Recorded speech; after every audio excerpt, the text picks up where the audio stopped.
Use your powers for evil, Your evil is mine.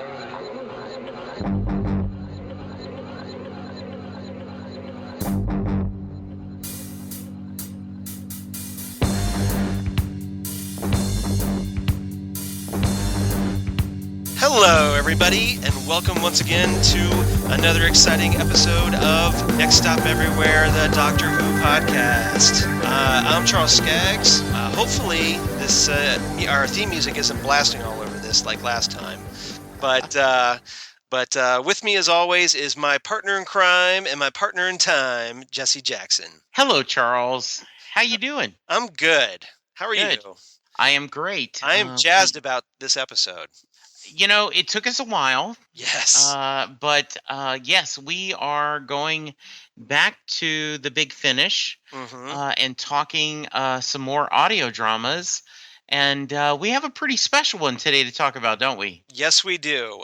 Today, we, as promised, for several episodes now, I finally got the Big Finish audio from my supplier who hooked me up. Yes. My go-to person, or at least my go-to company, Who North America, and they hooked me up with the first War Doctor set called Only the Monstrous. Now, we're not going to go through the whole set of 3 episodes. We're only going to do the first episode, The Innocent. But this is just as a point of clarification, not to talk over you. Why aren't we going to do all 3? We could do all 3 if you want.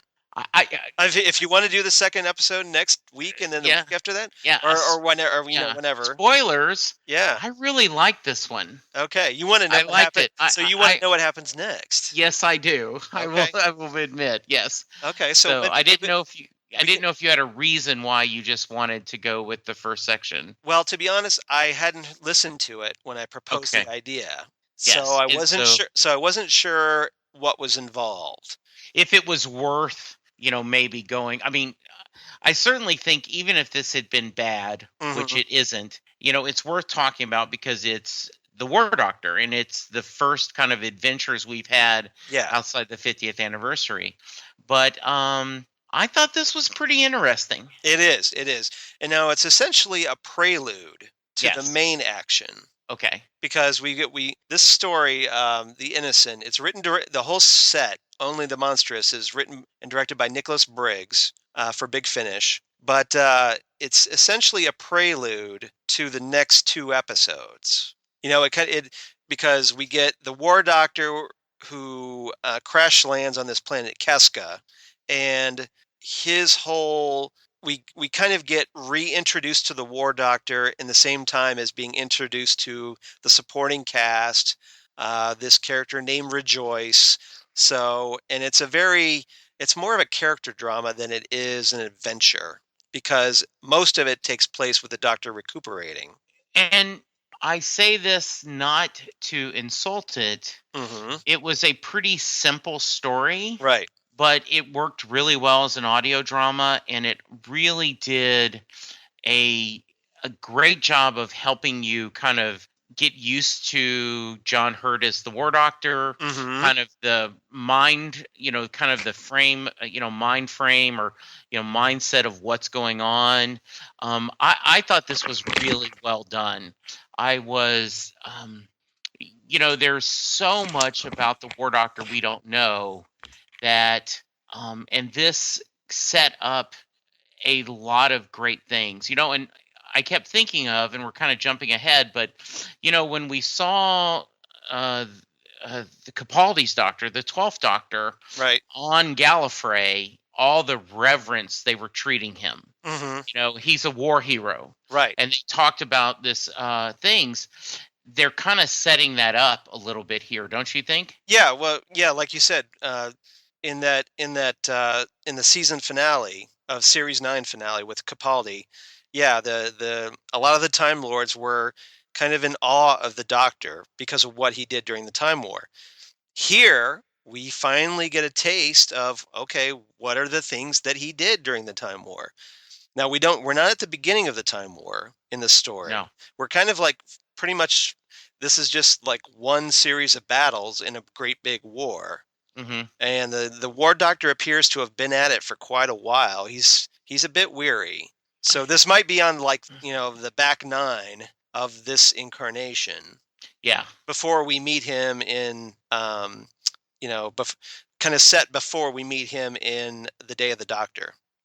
Yeah, it could be. I really wanted to know more about it. Okay. And so that's why I'm kind of open that if we want to kind of go over and discuss the others, I think, and even if we don't talk about it or not, I think I'm going to want to hear the rest of the story. Yeah. And so since we're we can totally do that. I mean, I've got them right here. Yay! So that when we could probably. I know we're kind of producing on the fly here. But that's what we do. But exactly, hey, we're flexible. It's cool. We are. It's good. It is. So, if you want, we could do the Innocent today, and then we will do next time. We're going to do the 1,000 Worlds, part 2 of Only the Monstrous. I think so. And then the third part, the Heart of the Battle, will follow after that. Sounds great. Yeah, we can do that. We can do a nice little War Doctor mini series of reviews. So we've kind of jumped straight in it. Why don't you give us the little kind of an overview and the background of what's going on, and then we'll talk a little more. Yeah, pretty much I kind of started it. We've got the War Doctor. He's essentially he gets injured during this one set of circumstances where the Daleks are taken out.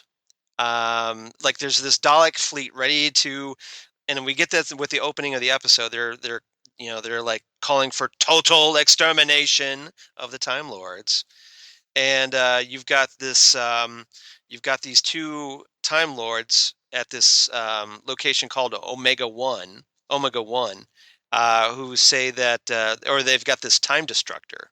So when the War Doctor steps in and the time destructor is used on the Dalek fleet. The Doctor kind of almost expects to die, and as a result, he survives in his TARDIS, but he's very severely injured, and that's kind of where we pick up for most of this episode. So we'll get into that.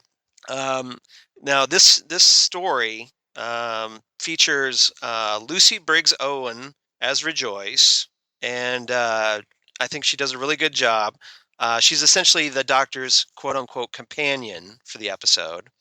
And she previously was in a Third Doctor Big Finish audio called The Havoc of Empires. She played a character called Tina Anderson. But apart from that, she's mostly done stuff like East End, Broadway, like the stage theater, I should say. And then Cardinal Ollistra, who is essentially, I don't want to say the Doctor's superior in this episode, because that's hardly the case, but she's the High Council Time Lord in charge of this operation.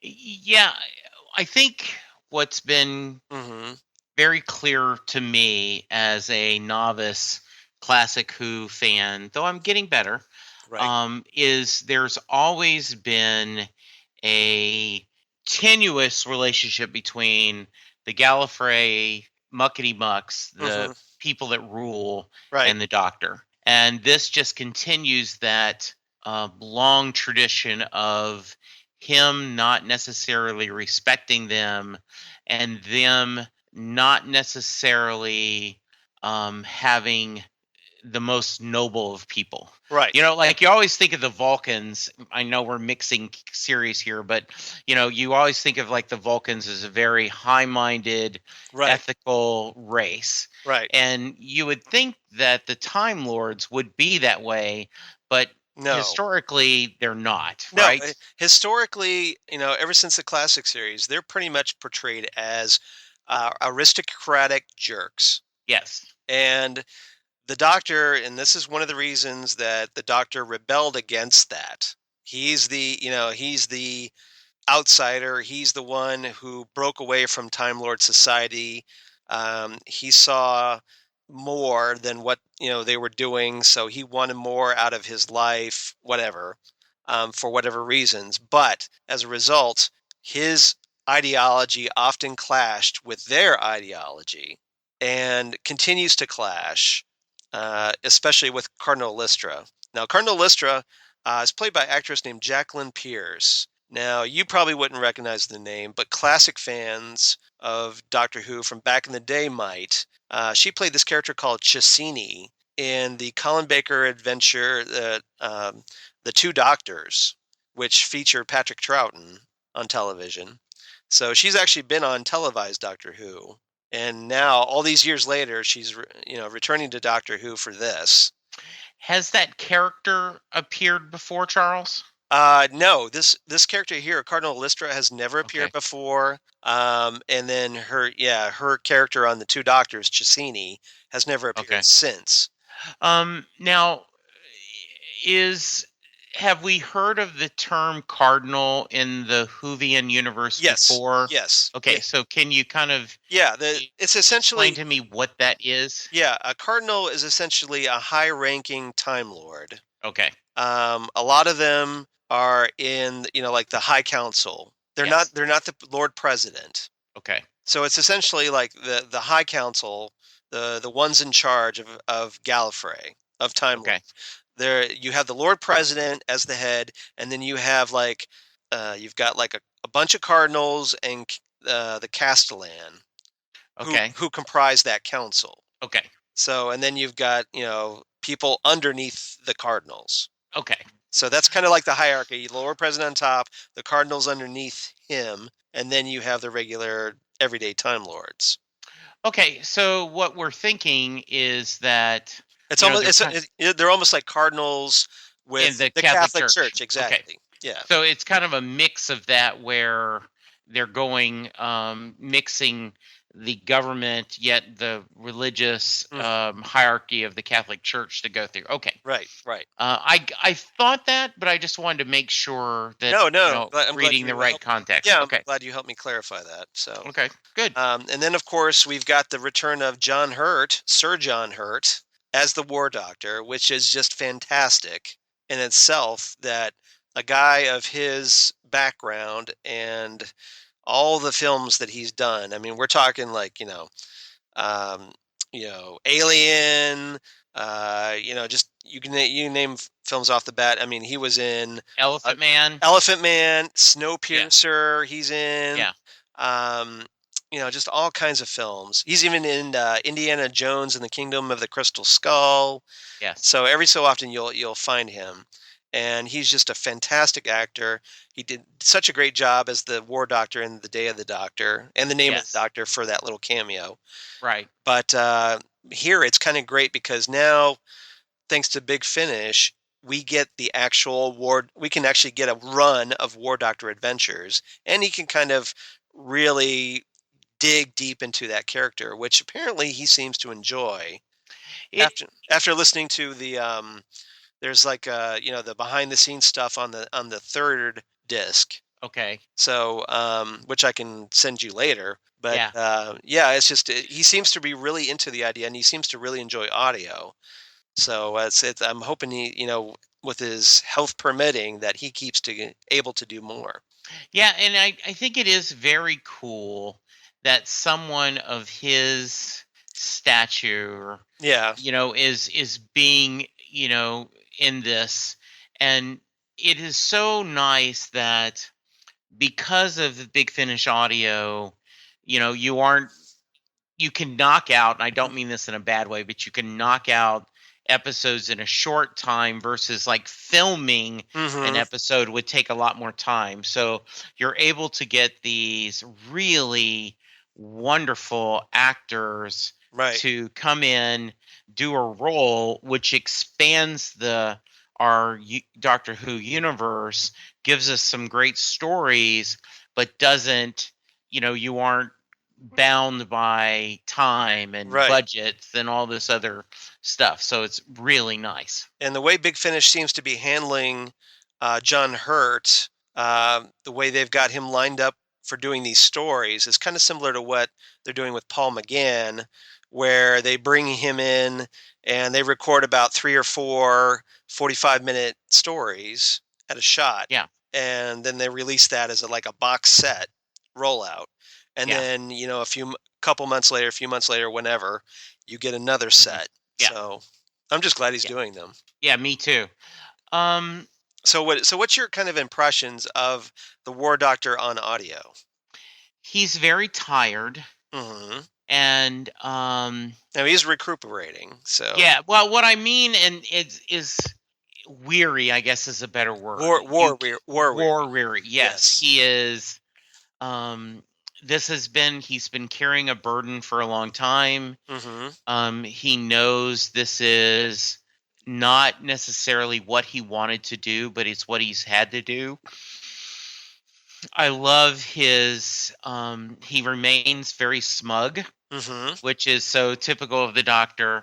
And it's a nice point. He won't tell anyone his name. Mm-hmm. Yeah, he's very offended when somebody brings up I am his not name. that. Yeah. Yes. He gets angry about it. He is angry. And I did think it was a little, and I don't know if they've tried to explain this in the past. And, sometimes the best explanation is no explanation. Right. Just, I remember someone talking about, Captain America's shield is unbreakable. Uh-huh. But then once you tell it what it's made out of, well, then it's if you have a substance, you can have a substance that can break that substance. Yeah. Versus if you just leave it vague, Yeah. Only Thor can pick up his hammer, or only those worthy. That's it. Period. It's the rules. Yeah, it's the rules. So, at the funeral, Mm-hmm. they're calling him the Doctor. Right. And, and part of me is going, well, wouldn't they use his real name? But I guess maybe in my mind, I'm going in once you choose your name, kind of like once I go back to Catholic Church, Uh-huh. A pope chooses a name, and then the pope is known for that name. Right. From that point on. So I'm assuming the same thing in Gallifrey and that's the culture. That's the kind of impression that I get, that at a certain point when young Time Lords or aspiring Time Lords or whatever, they reach a certain point, there's probably like a ceremony. Yes. Where they choose their identity. Right. And like for the Master, decided that's what he wanted to be called, which should have tipped everybody off right there. Yes, exactly. Like, hello. Yeah, exactly. So, and then the Doctor, of course, chooses the Doctor. That's what he wanted to be. Yes. So, yeah, I see that. I think that's a totally valid theory, and that's the kind of what I've had over the years myself. So yeah. I did like one of the things I thought was interesting was Ollistra. She comments during that little memorial service for the Doctor about what hypocrites the Time Lords are, because the Doctor has essentially been a thorn in their side for forever, and now here they are turning around praising him. Yes. Like it's almost politically motivated or in their interest to do so. Yes. I thought that was really slick. Mm-hmm. I loved him talking to they were on that suicide mission, the two soldiers. Yeah. And he's there like, well, I'm going to do this now. That was really cool. Yeah, Bennis and Everton. Yeah, they were going to use the Time Destructor and sacrifice themselves. Mm-hmm. But the Doctor's like, no. You guys are essentially patsies. I'm going to take over. You're going to get out of here. Yes. And I'll do this. Now, it's almost like, the Doctor almost wants to die. And I think he does in a way. Mm-hmm. At least at this point. I don't know if he is wanting to die and not regenerate, or die and regenerate. I don't understand yet. And I guess we'll figure that out, right? Right, exactly. But, you're not going to get all the answers right off the bat. No. And I love the...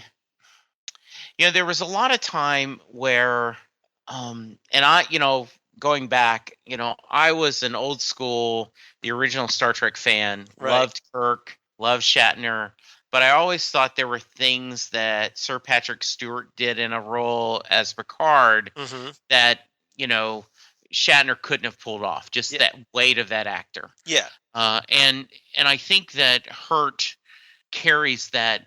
He has that gravitas to it. Yes, thank you. That is the perfect word. Yeah. Where it is just there is a He brings such weight, and especially Yes. with his. That's why his acting works so well with this doctor. Yes. Is that he brings that weariness. You can feel like that he projects and is able to project that burden the war doctor feels with all those lives that have he has taken during the war with the Daleks, or that that were lost at the expense of the Daleks, and it's Yes. at the expense of fighting the Daleks. Yes. So he has that guilt, that weight upon him, and I think it really comes through in his performance. Yeah, I think so. And there's such a so a sadness, and how this is not, Hmm. you know, the doctor has wanted to go explore Right. and go out and find things, and to be stuck there fighting this fight out of a duty or a sense of Obligation. responsibility, Yeah. obligation it is aging him. Yeah. Yeah. And with and that's one of the things that makes this war doctor so interesting to me. He's not the typical doctor. He's not the typical, like, okay, let's run off to planet X and see what's going on, and I've got my companions along, and we're gonna have a great old adventure, even if, like, there's a chance that we could pretty much get killed. It's fun. Yeah, right. This doctor, no. This doctor is, okay, there's this war, and it's this tragic, horrible war, and they need me to fight it. And I really don't want to go back to it at this point. In this story, he's very reluctant to return to that war. And Charles, once again, this talks about in the creative process, Hmm. sometimes you are forced to make a creative decision because of things outside your control, Right. but actually force you to come up with a better plan. Hmm. We have talked about this, that originally Moffat wanted, the three modern era doctors to Right. be in the special together. And we would have loved that. Yep. It would have been great to see Christopher Eccleston as the Ninth Doctor in Yes. the Day of the Doctor. Absolutely. With that burden. But Yes. failing that, I think this, Yeah. this is a nice, happy little accident that Yes. worked out great. Because you now have this whole, and yes, it's retro. It's a retcon. Yeah. But it's a good retrocon. It's a retcon that's saying we don't talk about that. Right. We don't, and that gives you this depth of why you don't talk to him, and what's going on, and how they're ashamed of him, that they were that when he was the doctor, and he doesn't even like to call himself the doctor. Yeah. I just think that twist is fascinating. In it, to me, it feels like it was something planned all along. Yeah.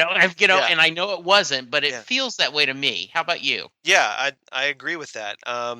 It almost feels like, this is just something that we're finally getting to see. Yes. That was just, part of Doctor Who all along, almost. I mean, that's obviously not the case, but it feels natural. And with it, because we knew about the Time War, that was established in the modern era.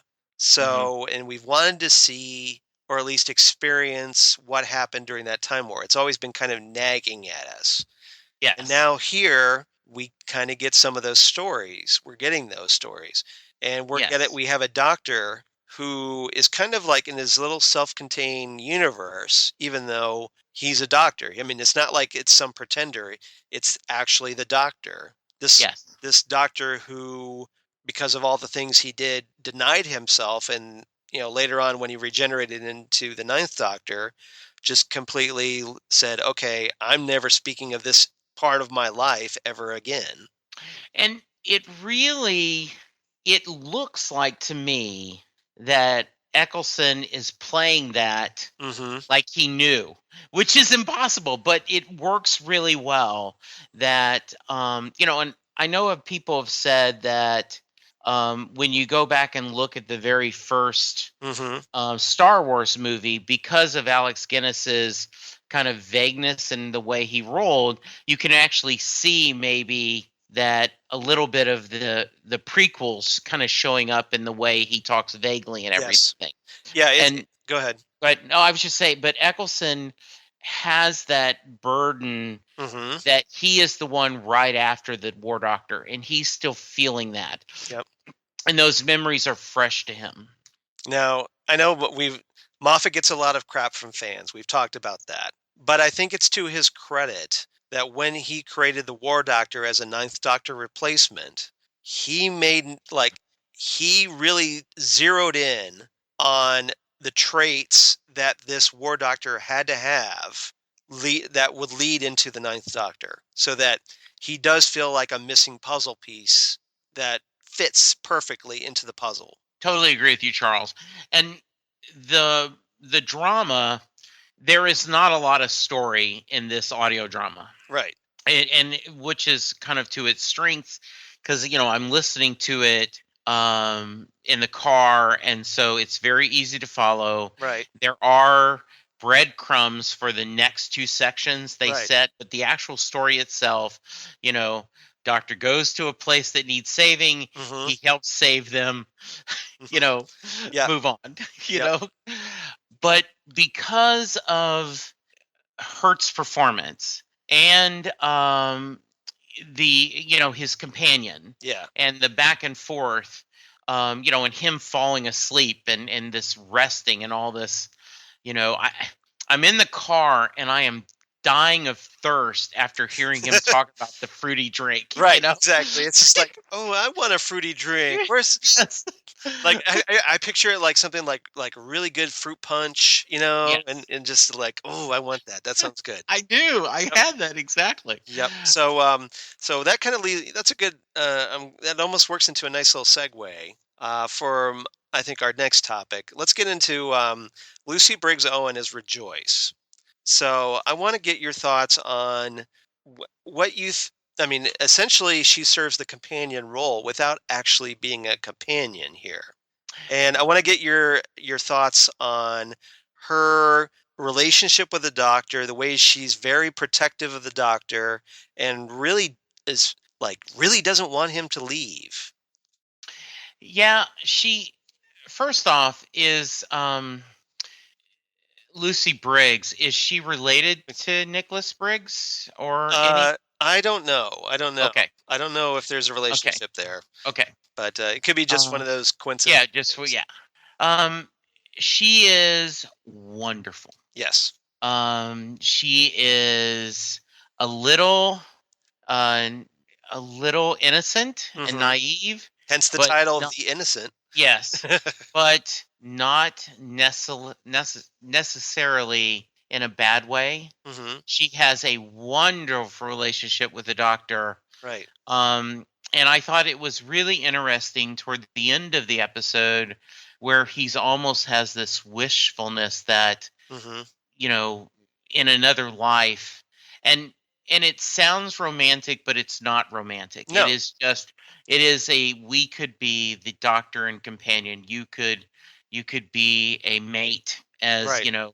we talk with Donna and the 10th Doctor to go and explore, and Right. he would love to show her the world and to go and enjoy that. I thought she was absolutely charming and was hoping she would be in the other episodes, Mhm. but I haven't heard them yet, so I don't know if she is or not. It does not appear, based on now, Right. she is going to be.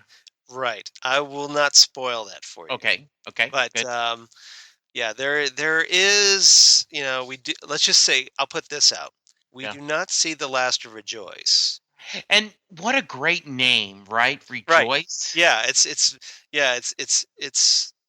not very common, but Yes. it's kind of uplifting. Yes. And I think that's what balances her character so great against the War Doctor. Rejoice, and because the War Doctor spends most of this episode trying to shove her away.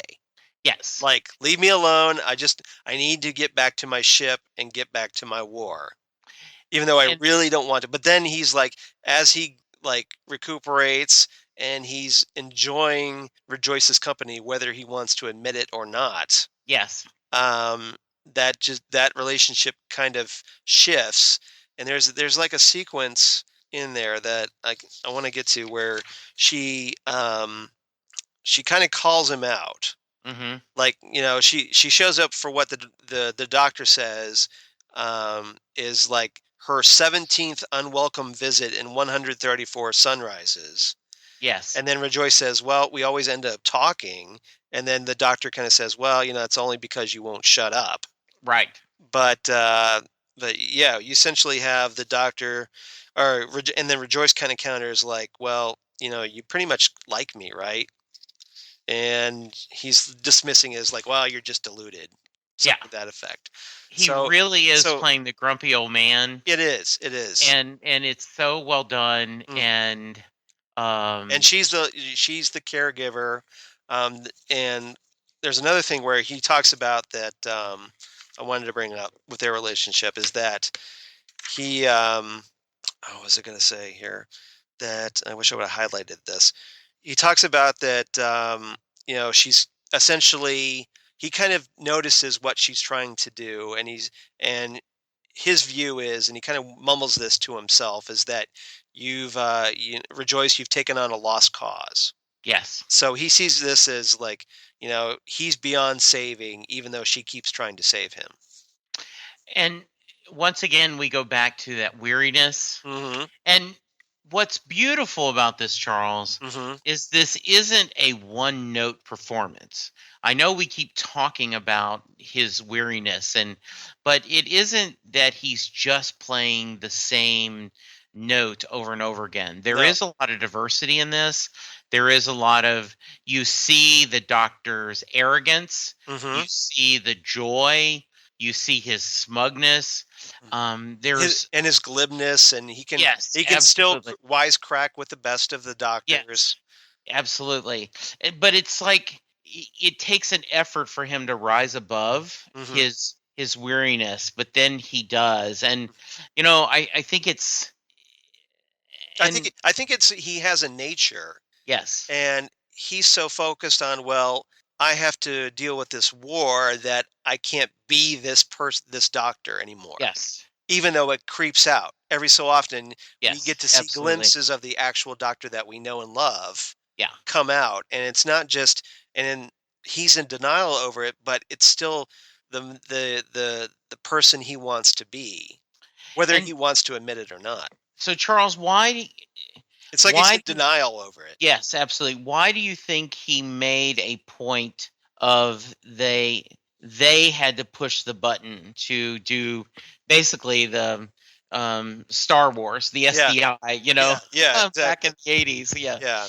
Why do you think he wanted them to do it? Well, and if you notice, that was kind of like a nice little parallel with the Day of the Doctor, that big red shiny button Yes. with the moment. Absolutely. Yes. So I think that the Doctor is tired of getting his hands dirty, Okay. and he feels that, like with the Keskins, he wanted with that shield that Mhm. he set it up. He arranged the sky satellites into a force field to protect their planet from the Talians.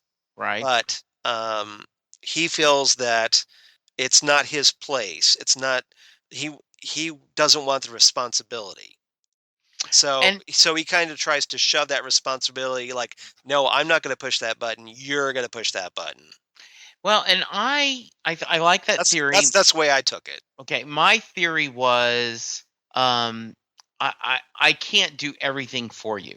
Right. I can only teach you, pull you so far, Mm-hmm. and then you have to take a leap of faith. You have to, because they're having the discussion. Oh, I can't do this without talking to, the other rulers. Mhm. And he's going. You've got to push that button to take responsibility for yourself, even though because you don't know what's going to happen. Right. And goes back to the doctor's smugness.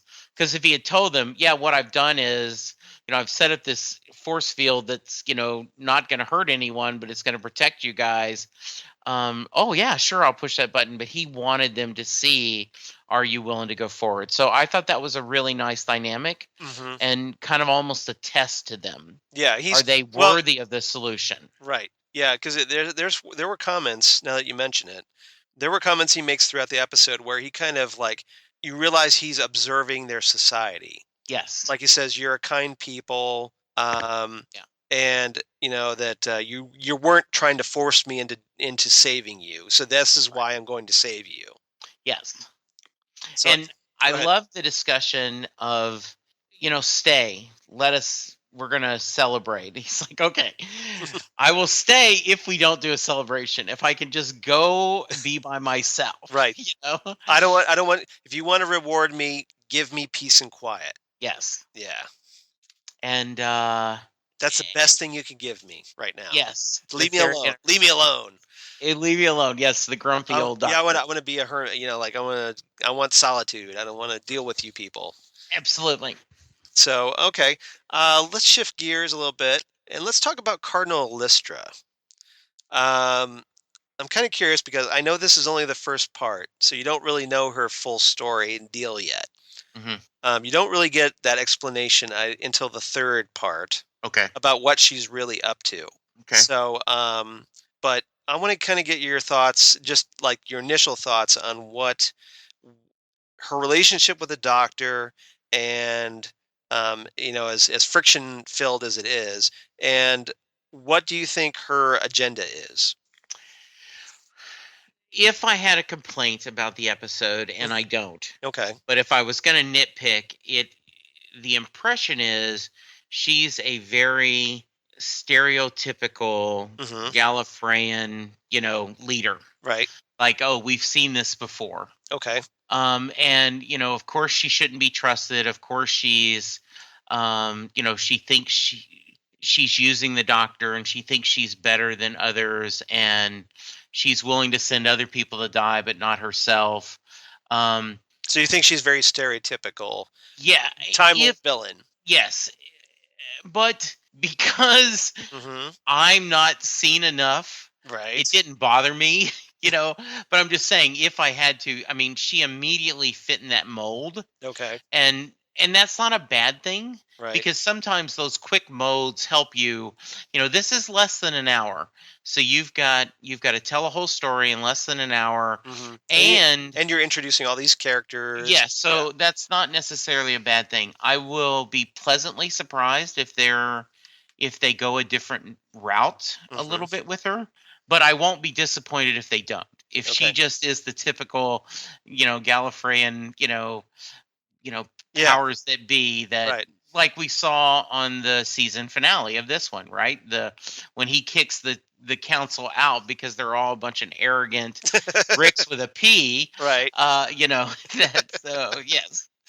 So I will say that, there is a little bit more going on. Oh, good. So I won't spoil what that. Okay. Now, how about you? Can you remember when you just watched the first section? Yeah. What were you thinking of her? Yeah, I mean, I kind of was in the same boat. I figured, well, okay, she's a Time Lord in charge. She's a cardinal. You can't trust them. The doctor knows this. Yeah. So naturally, that's what you're going to think. I love that Time Lord in charge. TLIC. Yeah. Hashtag TLIC. Yeah. We know they can't be trusted. Pretty much. Yeah, I like that. And the doctor's relationship is always, and especially, with me watching since, the classic era, it's just, it never goes well with the Time Lords. Granted, and the doctor knows this, the Time Lords are better than the Daleks. Yes. I mean, they're not actively going out and trying to commit genocide. Right. But they are power hungry, the Gallifreyans. They have their own agendas. So, and they often can be corrupt. So it's just it's the devil I know versus the devil I despise. So Charles, what did you think, and I may be jumping ahead on your agenda, about the doctor blaming himself for this war? Yeah. Oh, with we might as well lead into that. You're talking about like what the war doctor seeing himself as a monster. Well, yeah. Well, and he said, I had a chance to wipe out the Daleks, right, and I didn't. So kind of I'm in because of that, I'm responsible for all these deaths. Mm-hmm. And I don't agree with that statement, but I understand why he thinks that way. Yeah. I thought that was an interesting thing to bring up. What did Yeah. you think? Yeah, it is. And it really shows you that like the importance of this story, Genesis of the Daleks, because from the classic era. I mean, the event he's referring to is from Genesis of the Daleks, which is a Tom Baker era story, and where the Fourth Doctor has this very powerful moment where all he has to do is touch two wires together, and he can end the Daleks and change all the people that they've killed, all the races that they've exterminated, and everything's can be along a different timeline, and that didn't have to happen. And so with that big, huge moral dilemma, and now here he is, 5 incarnations later, blaming himself for not doing something different. And as a result, there's this huge time war where even more people, and to some extent, he's kind of right. Yes. Because it's like now looking back on it, he's kind of playing armchair quarterback. Yes. In my opinion, he's looking back, going, "Oh yeah, well, looking back, I should have done that." But by that same token, you've got to give the Daleks responsibility for doing what they're doing. You can't take the blame for what they did. But here he's blaming himself, like, well, if only I'd made a different choice, this wouldn't have happened. Yeah, and I think it's very interesting. And it weighs on him severely. It weighs on him a lot. And I think it may have been your timeline. Mm-hmm. But it's somebody tweeted about there was on Twitter. You're saying? Yeah, it was on Twitter where someone. And this timeline. You start talking timelines in Doctor Who. Yes, I'm like, well, exactly right. Wait a minute, am I in the wrong timeline? Yes.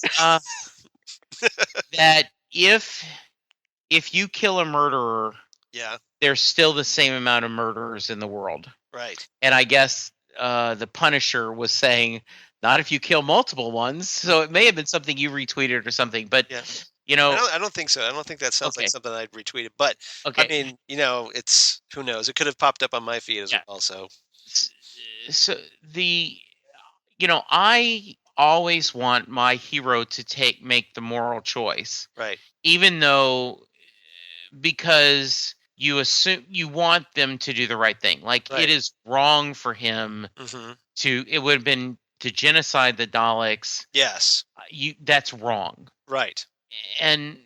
But because of that, now he's got this dilemma that, well, okay, now we've got this huge ass time war because I did not commit genocide. What kind of horrible choice is that? And that's what weighs on him. And you wonder in the original timeline, and we've had a lot of discussions about, because of the 50th anniversary, but the Doctor, maybe he rethought his decision and said, well, now then I am going to push the big red button that will destroy both.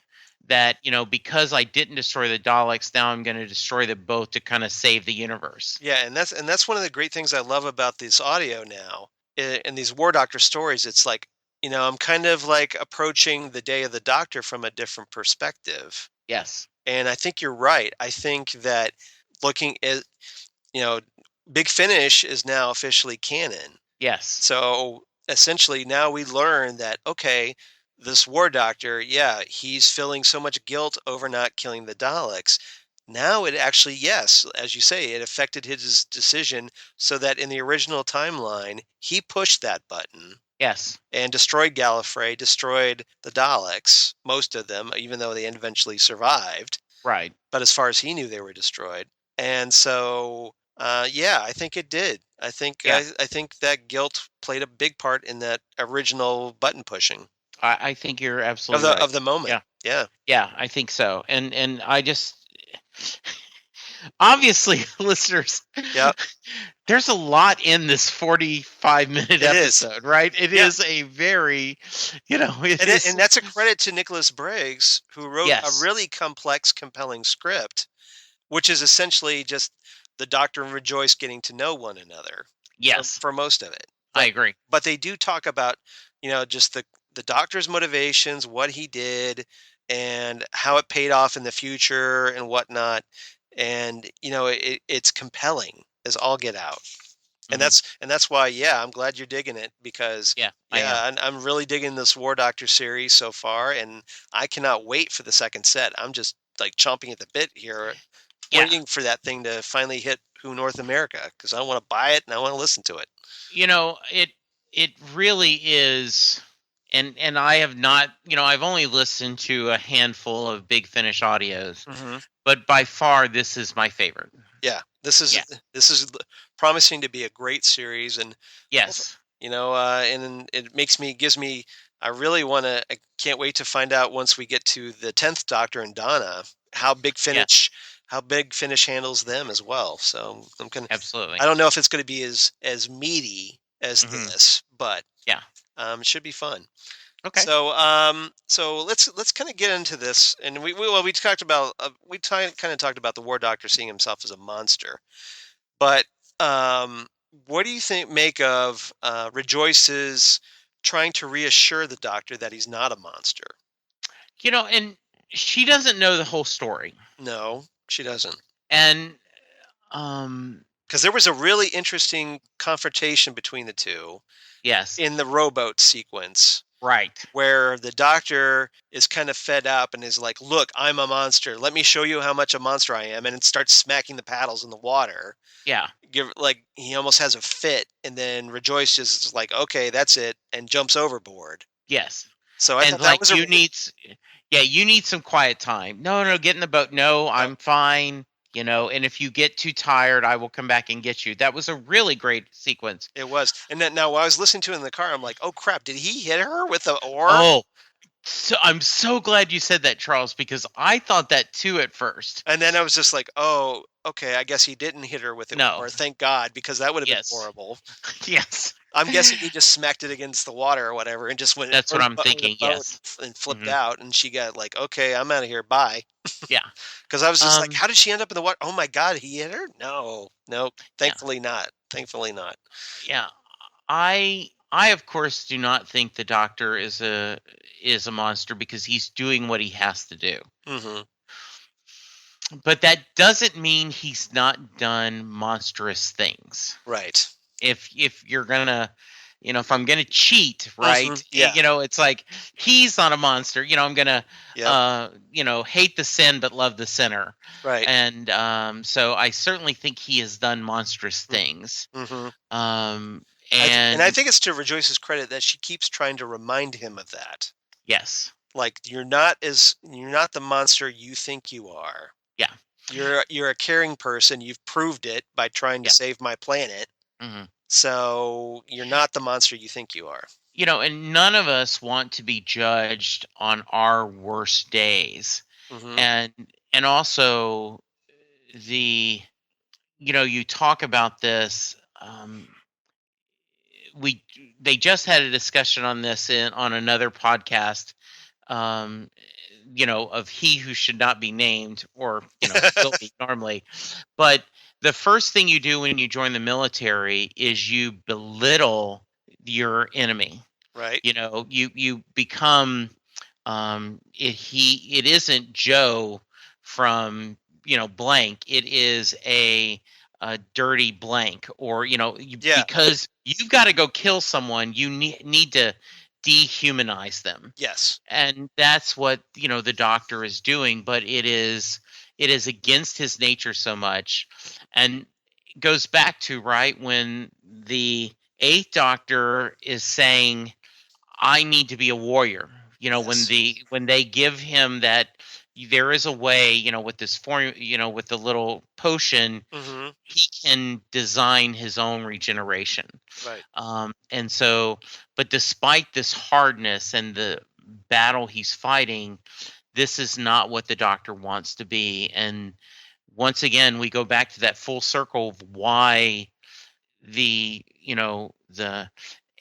ninth, 10th, and 11th, and even 12th Doctor want to forget that person. Right.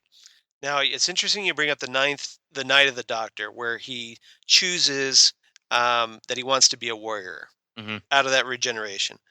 with the Sisterhood of Karn.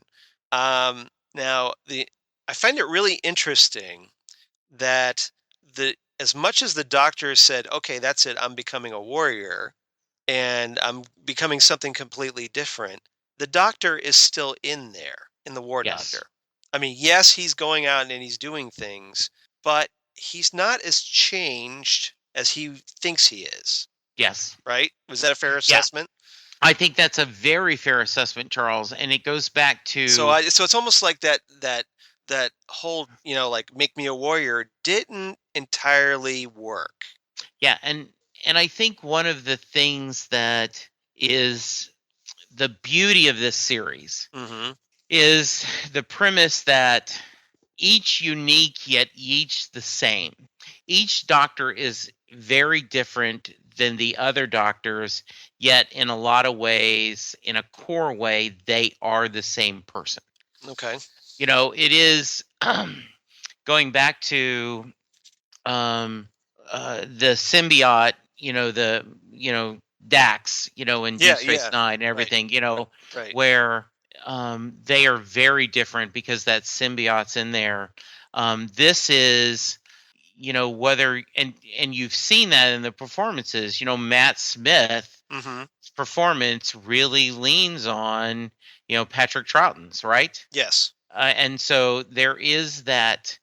Part of it is because the actors try to do that, but I think it's in the writing and it's the core of the being Mm-hmm. that no matter, like Capaldi's performance, in the core, he is that Doctor. Yes. Yeah, as much as people have been dismissive of Capaldi's Doctor, saying, "Oh, he's too cold," or he's, like he's unfriendly or whatever. Yeah. I think Capaldi's gone great lengths to bring nuance to the character, that underneath that initial gruffness is the man you've cared about all these years. Absolutely. He's still the Doctor. He's still the guy you love, the hero that you want him to be. He's still that same person. And the same thing, I think, goes with the War Doctor. It's just he's had to make some very tough decisions. Yes. And do some things that he finds reprehensible, but he's still that same person underneath all that. And we just watched the 50th anniversary for this podcast, Mm-hmm. and I will probably, once we finish both sections of number 2 and 3, yeah, I will rewatch that with a fresh perspective. That'd be interesting because I'd like to hear your thoughts because I might do that myself because that I think it's kind of interestingly affecting my outlook on the War Doctor. Yes, absolutely. So, all right, so I think that we've kind of talked about we this. We have for now quite a while. Talked about the episode longer than the actual episode. I know. So that makes it I think that's because it's a really good episode. I agree. All right, and that's good. I think we had a really good discussion. Yeah. So let's God willing, the recording. Yes. Yeah. Because we had a really good. So yeah, please don't yes. break that. All right. So let's get into before we panic about whether this recorded or not. Let's talk about our favorite quotes of the episode. So did you write down some quotes? I did not. Because I'm listening in the car and it's hard to repeat like it is. So I'm going to have to rely on you, and I will probably agree with all the ones you mentioned. I wrote some down because I first listened to it first in the car, and then I listened to it a second time at work. Okay. So I was able to write some down. Okay. So one of the things I wrote down was nothing is sacrosanct. Not if you want to survive a war. That's a somewhat unpleasant reality I've had to face far too often. Yes. Very good role. Yeah. Very good line. And then I've got this nice exchange between Rejoice and the War Doctor where she says, I think you like me, really. And then the War Doctor, of course, says, I can't be responsible for your delusions. Yes, that was a really good line. Which really signs up their relationship. I think that's pretty good. Yes, it does. Absolutely. And then I also like the banter he had with the two young guys. Yeah. And I don't remember it, but the after the Cardinal signs off, one of the Gallifrey like, oh, that was inspiring or something. That was a really smart ass. It was nice. Yeah. He can he can be like I liked when he's talking about like going into the satellite room, and he's like, "Oh, you've got this big screen here with all these nice shiny buttons, and this is great." Yeah. And It it's was like, very that's good. the Doctor. The Doctor's still Yes. in there. Absolutely. So I got 2 more quotes. Okay. And these are the real meaty ones, I think. One was where he's talking, the War Doctor's talking to Rejoice. He says, "It's not about causes, Rejoice. I'm steeped in the blood of it all. It's my reason for being, to do the unthinkable, to do what is necessary to bring this whole sorry chapter of cosmic history to an end, one way or another. In short, I'm a monster." Mm. That's powerful stuff. That is powerful. I agree. And then this last one I have, throughout the millennia, on countless worlds, people have bleated that war is complicated, unfathomable, as if it were some mystery disease without a cure. But it isn't true. War is very simple, and all you have to do to wage it is become a monster. And that's what I am, and I'm sick of it.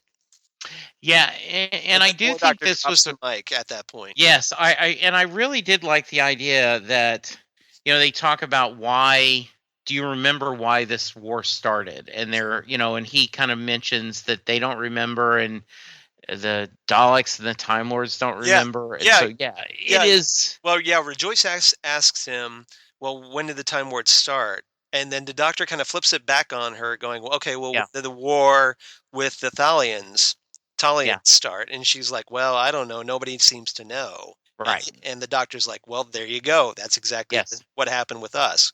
Absolutely. So, yeah, I thought that was good. Okay. Yes. Episode rating. So, what's your rating for the episode? I am tempted to give this a 10. I will tell you, I've given serious thought to it.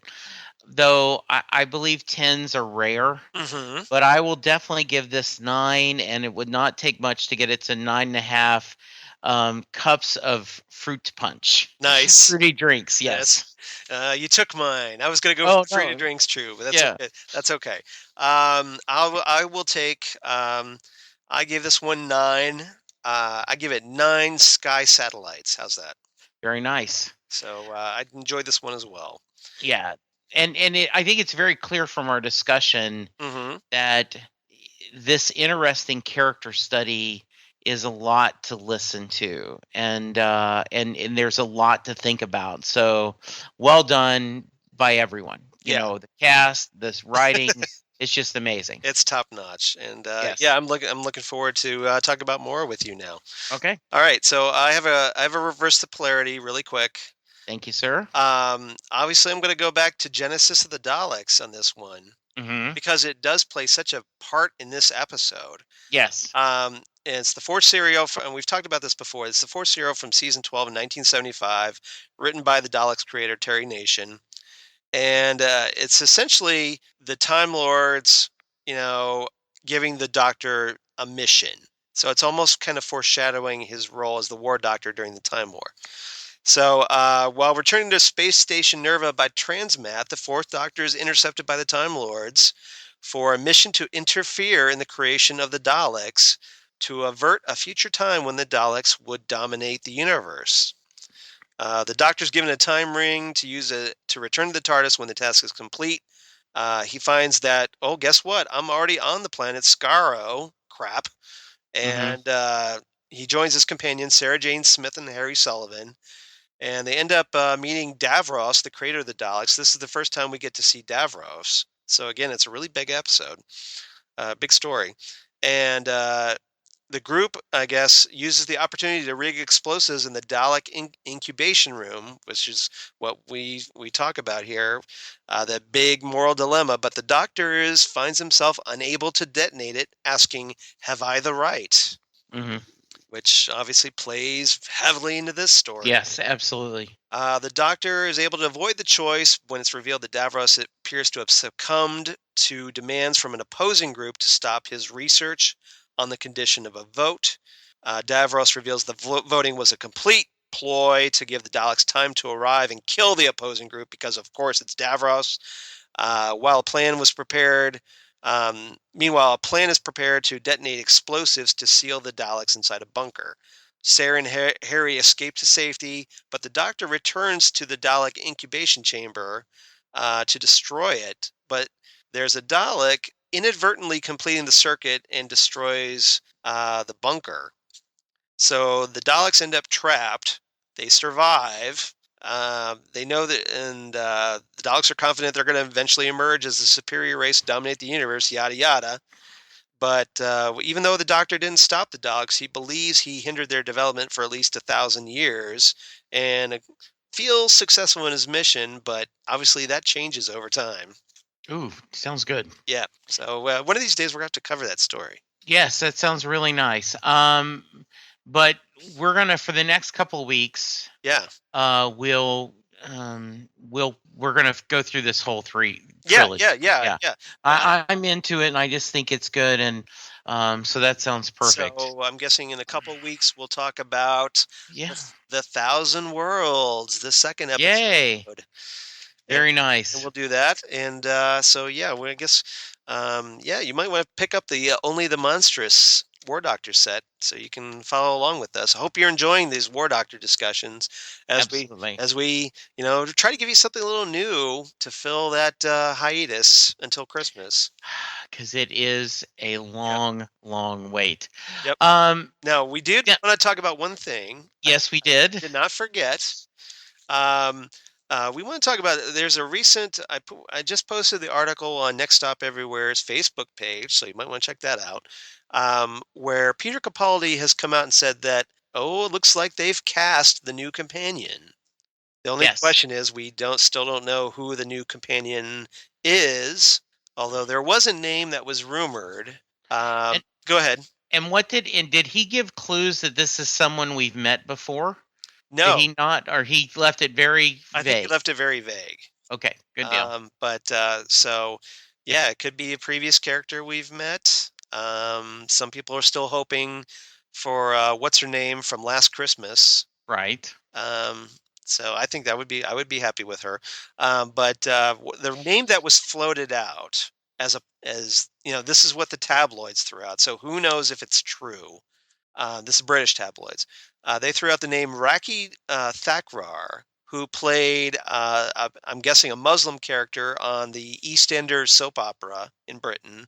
The character she played was Shabnam Masood, and so she's kind of like got an Indian Pakistani look about her.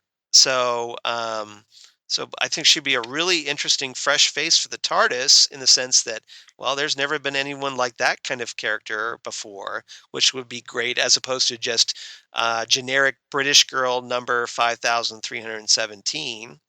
Well, and I guess he said in the interview, what he did say is that this character knows very little about the Doctor. Right. Versus with Claire knowing, she'd already been there. Yeah. So, yeah. Well, it'll be somebody that just out of the blue meets the Doctor. Right. So, yeah, she's going to walk into a cold, which is always good because then it kind of brings the audience up to speed as the Doctor explains things to the new companion. And yes. Which I'm sure is what the new showrunner would like, so that way it's more fresh. But the question is whether this companion stays around after Stephen Moffat's final season. Okay, yeah, I do too. So I don't know if this is going to be a one-season companion, or I guess we'll find out together. Yeah, absolutely. When do you think they're going to announce it, Charles? I think the way the article that I read said it's already been decided they're going to announce it very soon. So it could be tomorrow for all we know. It could be a month from now. I think because I think they need news to kind of keep things going. Absolutely. And just for sake of clarity, we're recording this on Sunday 3/20. Yes. And so so we're saying, it could be this week. You're not gonna. Yeah, this is the news we know as of March 20th, 2016. Yeah, and you're not going to take a guess to see when do you think it's coming out on. Yeah. Okay, I think it's going to be within the next couple of weeks as well. Yeah. I just don't know if I would want to wager or make a I don't know I don't know who it's going to be. And based on my NCAA bracket, you don't want me making guesses. Oh, is your bracket busted? Yeah, it's okay. I'm just, I was just throwing a quick joke out there. Oh, okay. Charles, where can people find you? They can find me all over the interwebs at Charles Skaggs on Twitter and on Instagram. Google Plus for all you crazy kids on the Google Plus. Shout out to Karen. Facebook, of course. My blog of geeky things, Damn Good Coffee and Hot, where you will definitely find information about the companion once it's announced. I will post as much information as I can once the word officially leaks. I'm not gonna speculate on rumors. Okay. I'm gonna, I'm only gonna post facts because there could be rumors forever for all we know. Absolutely. And it just drives people crazy. So, Yes. Jesse, where can they find you? I am at Jesse Jackson DFW. I am also on Facebook. You can hear me as I talk Doctor Who with Charles, but I also do Set Listing Bruce, the Bruce Springsteen podcast, and you have a new podcast, don't you? I am doing Comrades. Because you need more podcasts. Exactly. I'm doing Comrades, a podcast on the FX show The Americans on this fine network. I'm going to be doing for 80s Reboot Overdrive. We're going to go back in the TARDIS, and they will do we're going to talk about the Grammys in the 80s. By the way, I don't know if you noticed, but I tweeted Entertainment Weekly in a non-Doctor Who episode mentioned you going in the TARDIS instead of, for the time machine. They used TARDIS in the place of time machine in some article. And I was so pleased that this is, where it is. Yeah, I know. I was glad because on last week, on the previous episode of John Oliver's Last Week Tonight, yes, he made a reference about time travel, and John Oliver threw up a picture of Peter Capaldi in the TARDIS. He did. I just squeed over that. I'm just like, it's so mainstream now. Yeah, we are mainstream, and it is awesome. I laughed so hard at that. Yes, I thought that. I saw that too, and I love that show anyway. But yes, that made it absolutely great. So okay, we'll get there back. Next week or next time. Yes. We will talk The Thousand Worlds, Part 2 of the War Doctor, Only the Monstrous set. Yes. So we'll pick up and find out what happens to now that, Rejoice has mysteriously returned to her own time. The Doctor's off with Cardinal Ollistra. What happens next? Ooh, dun, dun, dun, dun. Yeah, exactly. Very nice. Thank you, Charles. This was a blast as always. Man, we made it a long one this day. This is awesome. Yep. And for now, I'm going to say keep hope alive, and going to remind you, happiness is nothing unless it exists side by side with sadness. Bye, everyone.